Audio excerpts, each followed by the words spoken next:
பிதா சுதன் பரிசுத்த ஆவியின் பேராலே ஆமீன். எபிரேயர் புத்தகத்தில் இருந்து வாசகம். அதிகாரம் 12, இறை வார்த்தைகள் 14 மற்றும் 15.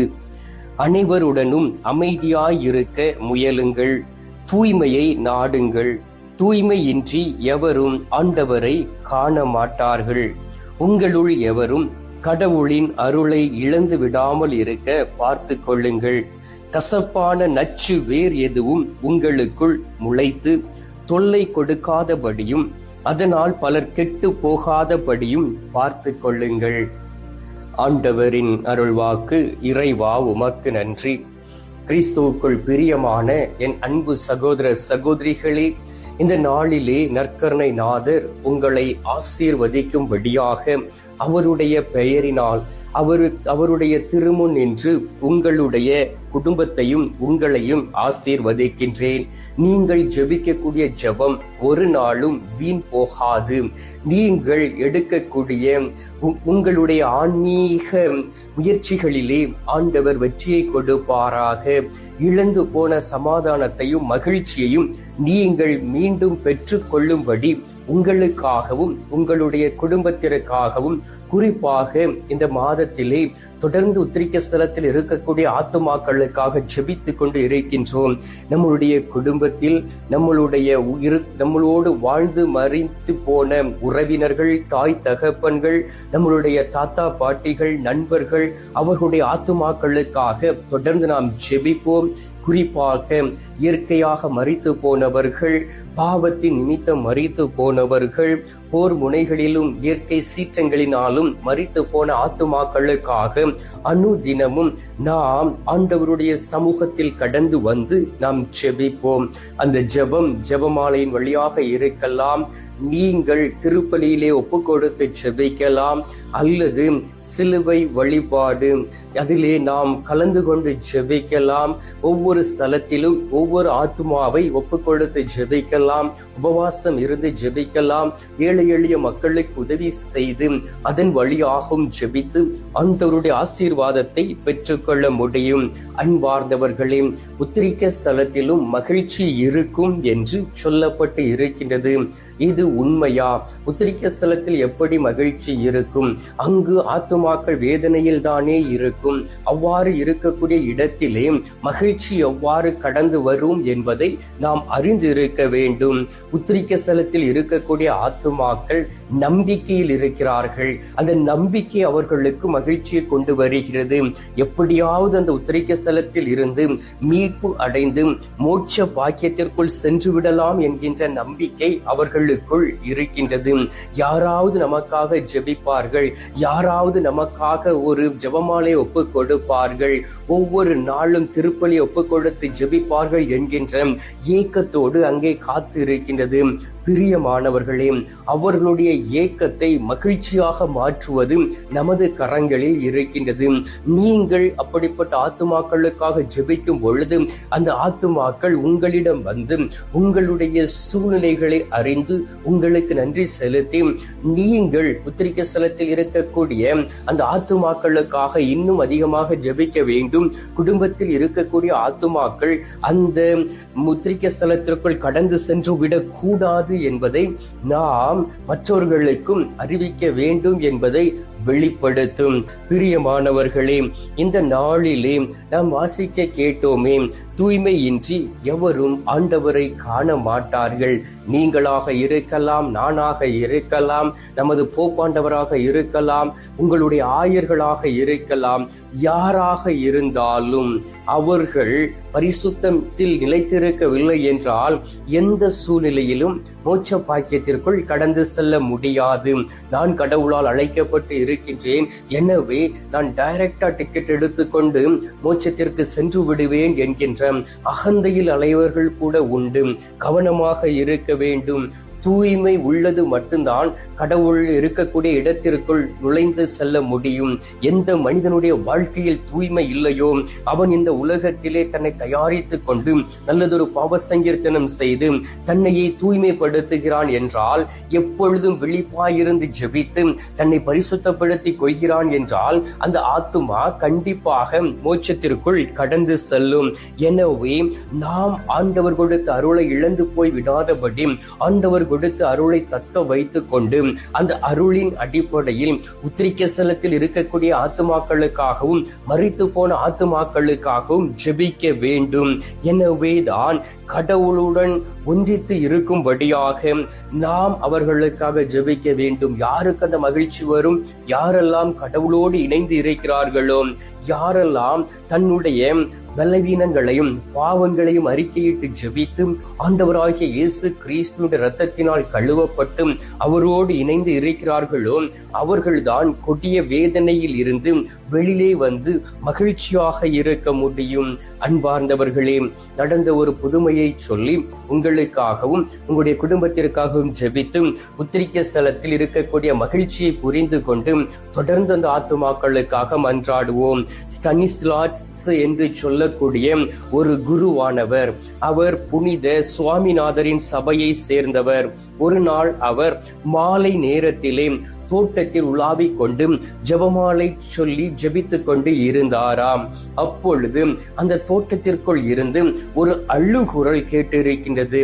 அந்த அழுகுரல் கேட்டவுடனே இவர் நினைத்து விட்டார், ஏதோ சாத்தான் அவருடைய ஜெபமாலை ஜெபத்தை அவன் தடை செய்வதற்காக அழுகுரல் கேட்கின்றது என்று திரும்பி கூட பார்க்காமல் அவர் தொடர்ந்து ஜெபமாலை சொல்லிக் கொண்டு இருந்தாராம். சிறிது நேரம் கழித்து மீண்டும் அந்த அழுகுரல் கேட்டுக்கொண்டு இருந்தது. அவர் அந்த பக்கம் திரும்பி, இங்கே அழுவது யார்? இயேசு கிறிஸ்துவின் பெயரால் நான் உன்னை விரட்டுகிறேன் என்று சிலுவை அடையாளம் வரைந்தாராம். சிறிது நேரம் அந்த அழுகுரல் கேட்கவில்லை.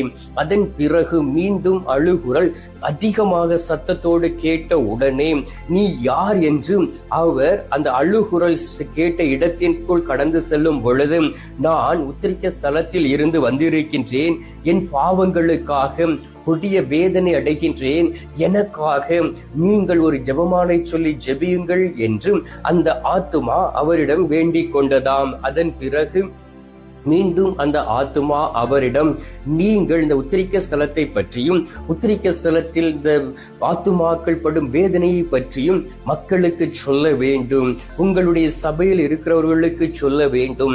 அப்பொழுதுதான் இந்த ஆத்துமாக்கள் அங்கே உத்திரிக்க ஸ்தலத்திற்குள் கடந்து வராது. நீங்கள் போகும் இடமெல்லாம் இவற்றை பற்றி சொல்லுங்கள், என்னுடைய வேதனையை தாங்க முடியவில்லை என்று அவரிடம் கண்ணீர் விட்டு அழுது விட்டு அந்த இடத்தை விட்டு சென்றதாம். அவர் தொடர்ந்து ஜெபமாலை சொல்லி ஜெபித்து அவரிடம் வந்து அழுது ஆண்டவர் சொல்லி அனுப்பிய அந்த மெசேஜை, அந்த வார்த்தைகளை சொன்ன அந்த ஆத்துமாக்காக ஜெபித்த பொழுது அந்த ஆத்துமா உத்திரிக்க ஸ்தலத்தில் இருந்து மோட்சத்திற்குள் கடந்து சென்றதை அவர் கண்கூடாக பார்த்து இருக்கின்றார். அந்த ஆத்துமா அவருக்கு நன்றி செலுத்திவிட்டு அந்த இடத்தை விட்டு மறைந்து போய்விட்டதாம். பிரியமானவர்களே, உத்திரிக்க ஸ்தலம் உண்டு.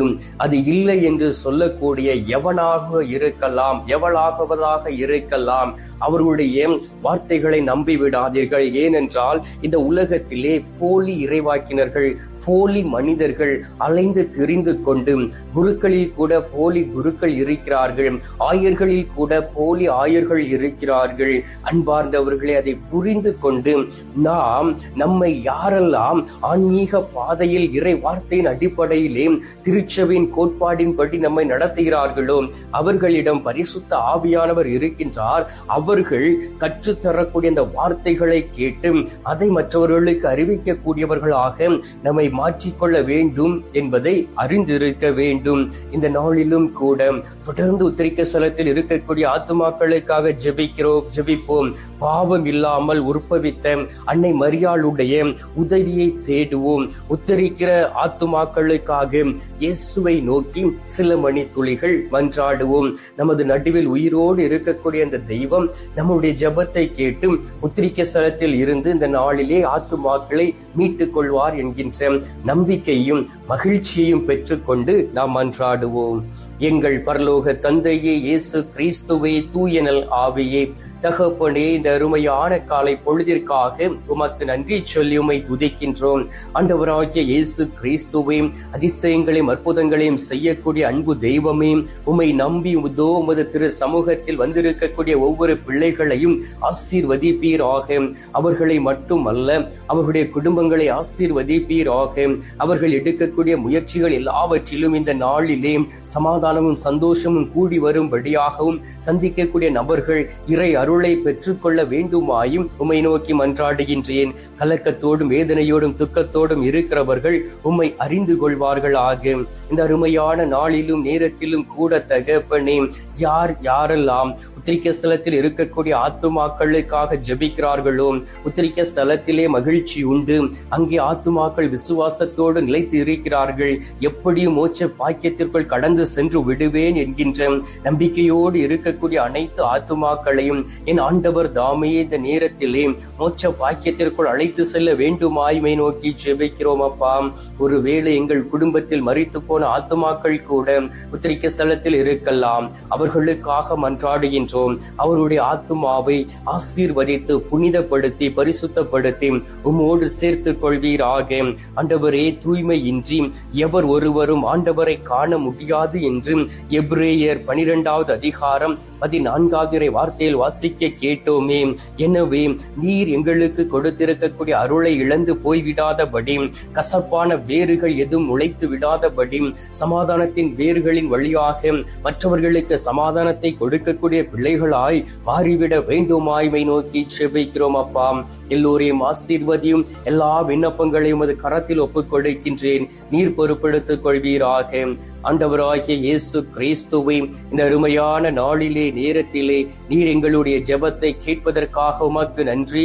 ஜெபத்தை கேட்டு பதில் தருவதற்காக உமக்கு ஸ்தோத்திரம், ஸ்தோத்திரம், ஸ்தோத்திரம்.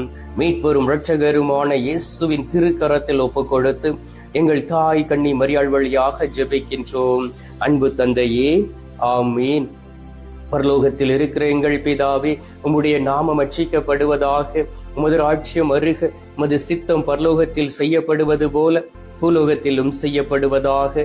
எங்கள் அனுதின உணவை எங்களுக்கென்று அளித்தருளும். எங்களுக்கு தீமை செய்கிறவர்களை நாங்கள் பொறுப்பது போல எங்கள் பாவங்களை பொறுத்தருளும். எங்களை சோதனை விளைவிடாதையும் தீமையில் இருந்து எங்களை இரட்சித்தருளும். ஆமீன். அருள் நிறைந்த மரியே வாழ்க, கர்த்தர் உடனே, பெண்களுக்குள் ஆசீர்வதிக்கப்பட்டவள் நீரே, உம்முடைய திரு வயிற்றின் கனியாகிய இயேசும் ஆசீர்வதிக்கப்பட்டவரே.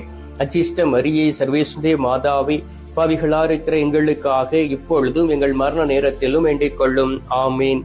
பிதாவுக்கும் சுதனுக்கும் பரிசுத்த ஆவிக்கும் மகிமை உண்டாவதாக. ஆதியில் இருந்தது போல இப்பொழுதும் எப்பொழுதும் என்றென்றும் இருப்பதாக. ஆமீன்.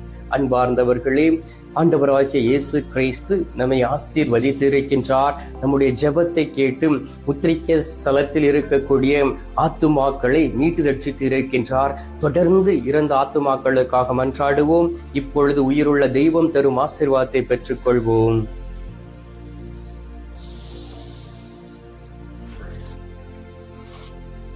எல்லாம் அல்ல இறைவன், பிதா, சுதன், பரிசுத்த ஆவி உங்களை ஆசீர்வதிப்பாராக. ஆமீன்.